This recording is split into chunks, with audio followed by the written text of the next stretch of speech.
Welcome to part 6. Now in today's episode we'll be looking at kite treads. Welcome back team. Now today we're going to be using our template tool again, and this has been constructed out of our 2mm oak MDF, and we've created this front bit here to represent our riser. Now these kite treads represent these awkward parts that turn up the stairs, and what we've got available on our website are these extension treads. Now today we're going to be showing you how it all works. Now traditionally the tread is 27 centimeters long, and these treads come pre-grooved, as you can see there, as does the extension. They come pre-grooved for our fillet piece that sits in the middle and connects both the tread and the extension tread together, just like it would wooden flooring. It just gently clips in, just like flooring. It acts as a tongue and groove action. Now what we've actually done is, as we've attached this tread to the extension tread, we've created a larger rectangular shape which we can now use our template that we've created, and we can cut out the shape we need in order to create our kite tread. Now what Martin, our joiner, is going to do is going to cut round this triangular shape using his jigsaw, and then what we're going to do later is glue those pieces together. Now just a friendly reminder that in our last video we said that the front of our stencil there is to represent the front of our riser. We just take a look, and this is because our thickness of our nosing is 2 centimeters there, and we want to replicate that with our stencil. This is so our riser has the correct amount of room, and we can show that with our stencil. Martin has cut out our kite tread. Now we've got a nice triangular shape.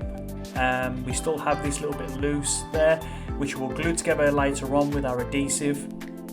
And if we fast forward there, now to glue these two pieces of oak together we will be using this lumberjack adhesive, but obviously it's down to the joiner's preference whatever adhesive they want to use. But in this circumstance we've used this lumberjack adhesive. This foam has a slight expansion to it so it can fill in all the little gaps between the oak. Now we have a variety of tools to assist us with this gluing process. We have our straps there, we also have our blue tape, and we also have some pieces of wood, as well as some clamps to keep our wood nice and tight and secure.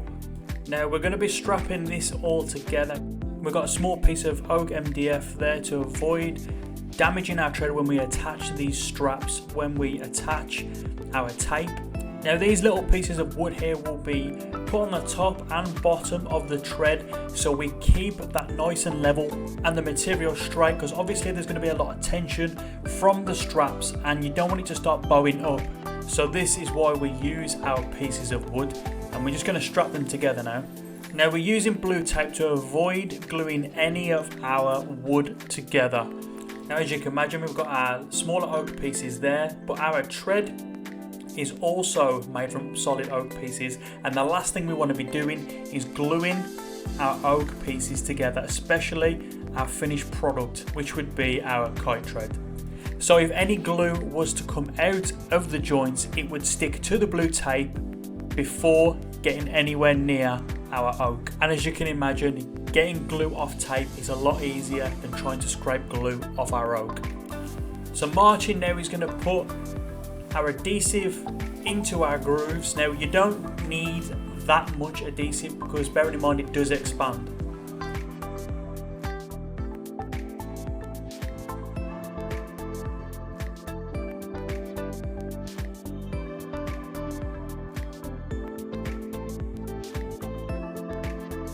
Now we're just going to put some adhesive above our little fillet piece there, and we're going to switch up the tread and we're going to put some adhesive on the other side of the fillet. Now this is where we want the perfect joint, so we need to make sure this is glued properly.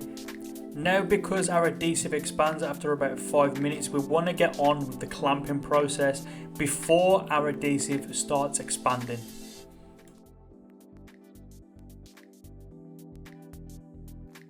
Now as we said before, these pieces of wood are to keep our tread nice and straight, and it will keep the tread from bowing.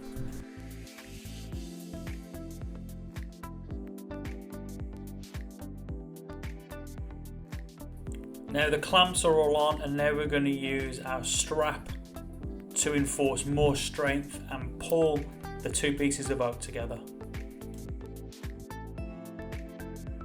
So that's our kite tread all strapped together using our own DIY equipment, which can easily be acquired. Now we will be showing you another cutting method for extension treads. Just keep your eye on our next video. Now we're going to move away from this tread and we're going to leave that there to glue, and we will be moving on to the next two of our kite treads. Marcin has already assembled this template tool that we're going to use for our next set of treads, which Marcin has also left that 2 cm gap at the front there for our riser. And what we'll be doing is taking our template and putting it over a larger piece of oak, so we can then cut out, just like we did that one, but we want to be cutting 2 treads out of the next extension, and this will maximise our materials. And you can join us next time where we'll be discussing more steps cladding. My name's Kieran and I'll get you with the next one.